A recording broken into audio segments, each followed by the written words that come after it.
Square roots and cube roots ప్రాబ్లమ్ను ఈజీగా మనం చేయటం ఎలా చూడండి. ఒకసారి ఇక్కడ సింప్లిఫై అని చెప్పేసి కొన్ని రూట్ వాల్యూస్ ఇచ్చాడు. సో మనం ఈ రూట్ వాల్యూస్ అన్ని ఇక్కడ చక్కగా నీట్గా నోట్లో రాసుకోండి. మీరు ఎన్నిసార్లు రాసుకుంటే అన్నిసార్లు మనకి ఇవన్నీ గుర్తుండిపోతాయి. ఓకే, 25 అనుకోండి, 625 అని రూట్ 6 కూడా 25 అని 400 కొన్ని ఇంపార్టెంట్ ఏంటి కొన్ని గుర్తుండిపోతాయి. ఓకే, చూడండి ఇప్పుడు ఇక్కడ దీని వాల్యూ ఎంత 196. చూడండి రూట్ ఆఫ్ 196 అంటే 14. 14 డివైడెడ్ బై 7 ఇంటూ 441 441 అంటే చూడండి 21. Root of 441 is equal to దీని వాల్యూ 21 డివైడెడ్ బై 7. ఇక్కడ చూడండి ఇక్కడ 120 ఉంది డివైడెడ్ బై 225. చూడండి 225 అంటే 15. ఓకే, సో మనకి ఈ వాల్యూస్ అన్నీ అయిపోయినాయి. ఇవన్నీ కూడాను ఒకే ఫ్యామిలీ, ఎందుకని మధ్యలో ఇంటూలు ఉన్నాయి. ప్లస్ కానీ మైనస్ కానీ ఉంటే వేరే ఫ్యామిలీ అనమాట.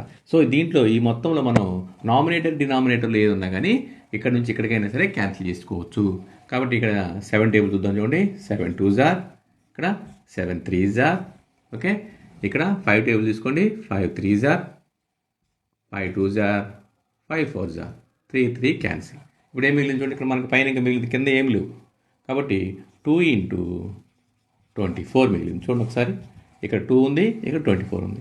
వేస్తే ఎంత అవుతుంది? ఇక్కడ ఆన్సర్ ఈజ్ 48. సో ఈ రూట్ వాల్యూస్ అని వేసి క్యాన్సిల్ చేసుకుంటే మనకు ఆన్సర్ ఎంత వచ్చింది? 48.